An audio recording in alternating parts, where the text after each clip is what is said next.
আসসালামু আলাইকুম, ঈদ মোবারক। ঈদে সেমাই থাকবে না এটা কিন্তু কোনোভাবেই সম্ভব না। আর ঈদের ডেজার্টে যদি থাকে আপনার বাসায় শিরখুরমা, তাহলে কিন্তু ঈদের মজাটাই অন্যরকম হয়ে যায়। আর আজকে আমি যেহেতু এবার ঈদে আমার বাসায় শিরখুরমা করেছি, আপনাদের জন্য সেই রেসিপিটি নিয়ে এসেছি। চলুন সবাই মিলে দেখে ফেলি কিভাবে তৈরি করব খুব ঝটপট এবং সহজভাবে শিরখুরমা।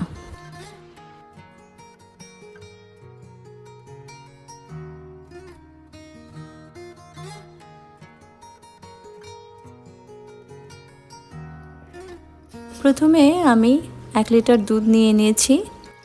আপনি চাইলে এখানে 1.5 লিটার দুধও ব্যবহার করতে পারেন। আমি এখানে 1 লিটার দুধই নিয়েছি। আর লিকুইড দুধ যদি আপনি না ব্যবহার করতে চান, সেক্ষেত্রে পাউডার মিল্কও আপনি কিন্তু পানির সাথে মিশিয়ে এই শিরখুরমা রেসিপিটি তৈরি করতে পারেন। তারপরে যেটা করতে হবে, দুধটাকে জাল দিয়ে নিতে হবে। আমি দুধটাকে খুব ভালো করে ফুটিয়ে নিয়েছি। ফুটিয়ে নিয়ে কিন্তু শুকানো যাবে না, জাস্ট ফুটিয়ে নিয়েছি। ফুটানোর পরে চুলাটা কমিয়ে দিয়েছি। আর এখানে দেখতেই পাচ্ছেন বাদাম কুচি, কাঠবাদাম কুচি, পেস্তা বাদাম কুচি আর সাথে খেজুর কুচি করে নিয়েছি। আর ছিল কিছু আখরোট কুচি।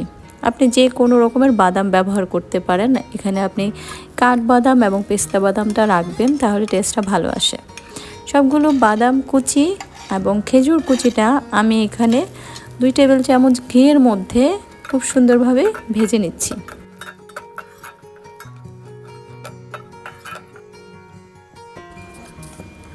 সব কিছু ভাজা হয়ে গেলে আমি এখান থেকে 1/3 বাদাম কুচি, পেস্তা কুচি আর খেজুর কুচিটা এটা দুধের মধ্যে ঢেলে দিচ্ছি। এখানে 1/3 নিয়েছি আর এই যে বাকি অংশটুকু আমি কড়াইয়ের মধ্যেই রেখে দেব। এটা ডেকোরেশনের জন্য রেখে দিচ্ছি, যখন সার্ভ করব তখনই দেখবেন। আর এখন এই দুধের সাথে এই খেজুর বাদাম কুচিটা খুব ভালো করে মিশিয়ে আমি আবার দুধটাকে জাল দিয়ে নেব।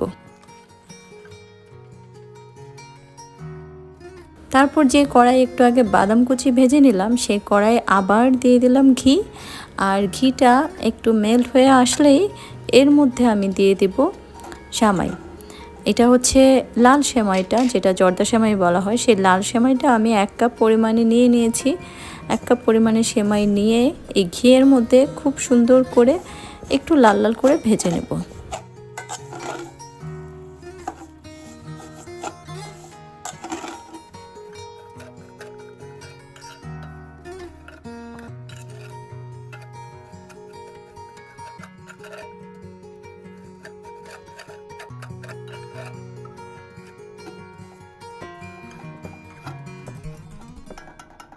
সেমাইটা যখন এরকম হালকা বাদামি রঙের ভাজা হয়ে যাবে, তখন সেমাইটা নিয়ে দিয়ে দিব সেই জাল দেওয়া দুধের মধ্যে। দুধটা কিন্তু পাশের চুলায় কমিয়ে জাল দিয়ে রাখা হয়েছে, এটা কিন্তু জাল হচ্ছিল। দুধ পাশের চুলায় রেখেই আমি আরেক চুলায় সেমাই, বাদাম কুচি এগুলো ভেজে ভেজে এখানে দুধের মধ্যে দিয়ে দিচ্ছি। একটু নেড়ে চেড়ে ভালো করে ফুটে উঠলে এর মধ্যে আমি দিয়ে দিব কনডেন্স মিল্ক। এখানে কিন্তু অবশ্যই কনডেন্স মিল্ক ব্যবহার করতে হবে, এতে করে এই শিরখুরমার যে ঘনত্বটা, যে রিচনেসটা, এটা খুব ভালো আসে আর খুব ক্রিমি একটা টেক্সচার তৈরি হয়। আপনি যদি এখানে শুধু চিনি ব্যবহার করেন লিকুইড দুধের পর, তাহলে কিন্তু এটা টেস্টটা ওইভাবে আসবে না। আর এটা খেতে ওই ক্রিমি একটা টেক্সচার হওয়া, মুখে লেগে থাকার মতো, সেটা কিন্তু আপনি পাবেন না। আর এখানে আমি বাড়তি কোনো সুগার ব্যবহার করব না। এই কনডেন্স মিল্কের যে সুইটনেসটা আছে, এটা দিয়েই আমি পুরো ডেজার্টটা করছি। আর এখন দিয়ে দিচ্ছি এলাচের গুঁড়ি।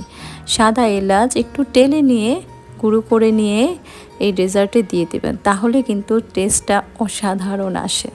এটার ফ্লেভারটা আপনার এই ডেজার্টের ফ্লেভার এবং টেস্টই চেঞ্জ করে দেয়। তো এখন এই গুঁড়োটা দেওয়ার পর খুব ভালো করে নেড়ে চেড়ে এইটুকু ঘনত্বের মধ্যেই কিন্তু আমি নামিয়ে ফেলবো। এর চেয়ে বেশি ঘন করা যাবে না, আবার এর চেয়ে বেশি পাতলাও করা যাবে না।